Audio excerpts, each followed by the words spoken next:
আসসালামু আলাইকুম। ওয়ালাইকুম আসসালাম। আপনার জীবনের লক্ষ্যটা কি? যেই রাস্তা দিয়ে যাই সেই রাস্তাটাই আপনি আটকায় দেন। কি পড়া শেষ করে কি ট্রাফিক পুলিশ হবেন? ট্রাফিক পুলিশ না, মনের মানুষের ট্রাফিক বউ হয়ে সংসার সাজানোর ইচ্ছা আছে। ইস, পায়ে যে ব্যথাটা পাইলাম, পাটা মনে মস্কাই গেছে, না মনে হয় ভাঙে গেছে, ক্লাসটা মিস হয়ে যাবে। একটু পৌঁছে দিবেন নাকি আমাদের? না, আমি আপনার দেখে বিশ্বাসযোগ্য মনে হয় না। ও কেন একটু বিশ্বাস করেন না? একটু বিশ্বাস করলে কি হয়?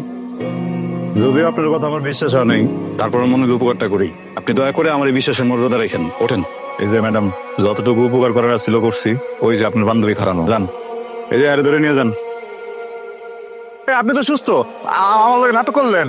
বিশ্বাসটা যে করছিলাম ওটাও অমর্যাদা করলেন। শোনেন, ভালোবাসার যুদ্ধে সব যায়। ভালোবাসার মানুষের সাথে একটু মিথ্যে কথা বলে কিছু হয় না। আমি সিনেমাতে দেখি। আমারই ভুল হয়েছে, আসলে ভালো রাখা উচিত ছিল, উপকার করাটাই উচিত হয় নাই।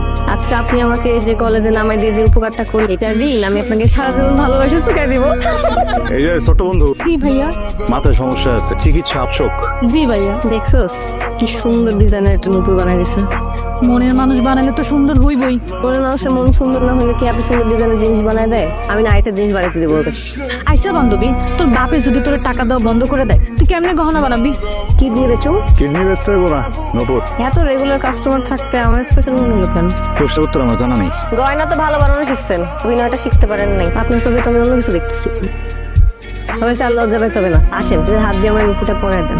মানুষের এটা কি মনে করবো? এই ধরনের সুযোগ কিন্তু জীবনে বারবার আসে না।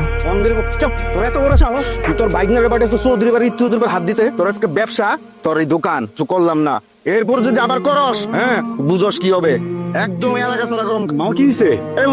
রূপার আশাই ছিল, ওরে না পাইয়া আমার এই অবস্থা করছে। আর হুমকি দিয়ে গেছে, যদি তুই রূপার লগে সম্পর্ক রাখোস তোরেও ছাড়বো না।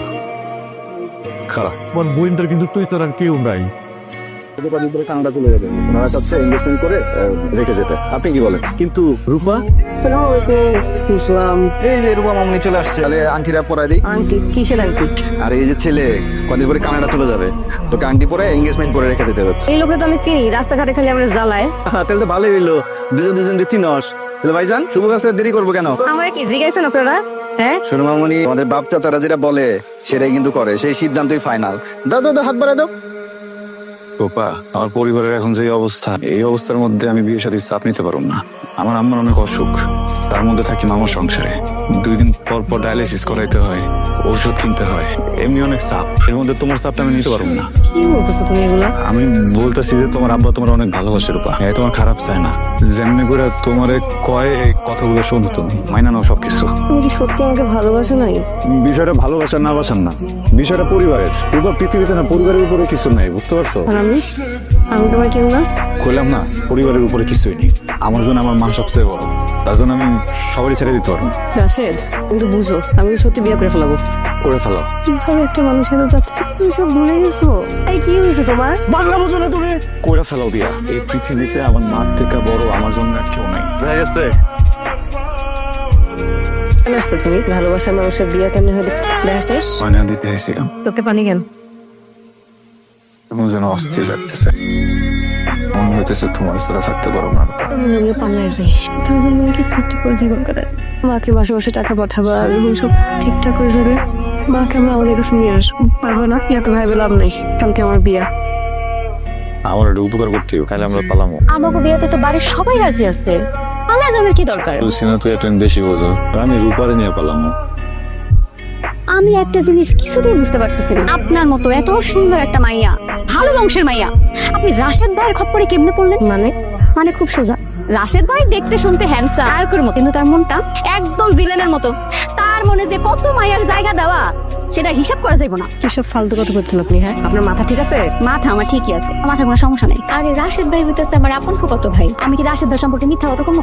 রাশেদ ভাইকে তো আমি খুব ভালো করে চিনি। আপনার মতো প্রতিদিন মায়েরা আসা যাওয়া করে, এই খবর সেই খবর নিয়ে আইসা আমরা বাড়ির মানুষ পুরা বিরক্ত হয়ে গেছি তার প্রতি। আর আমি এগুলা নিয়ে রাশেদ ভাইকে যে কত কথা শুনাইছি, তার গায়ে লাগে না। শুধু এটা না, রাশেদ ভাই তো আমারও প্রেমের প্রস্তাব দিছিল, কিন্তু আমি মানিনি। ফালতু কথা বন্ধ করেন তো, রাশেদ করে ডাক দেন। রাশেদ ভাই বাড়িতে নেই। আমি দেখতেছি ব্যাপারটা। কি অবস্থা এখন? অবস্থা বেশি একটা ভালো না, লাইফ সাপোর্টে রাখছে। ডাক্তাররা কইলো এনে কি ঠিক মতো অক্সিজেন পাইতেছে না। আল্লাহ ভরসা, তুমি কোনো চিন্তা করো না, ফুপু সুস্থ হয়ে যাবো। রূপারে তো বুঝে গেছিস না যে রাইতের বেলা আম্মা সুস্থ হয়ে পড়ছে, হাসপাতালে আছি, ওর ব্যাপারটা বুঝতেছি, কি করুম বুঝে গেছিস না? তুমি একটু শক্ত হও, তোমার না আমি একটা কথা বলতেছি। খারাপ কিছু?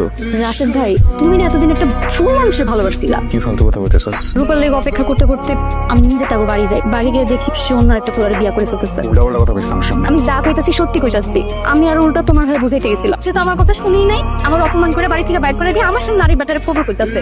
রাসেল তোর আম্মা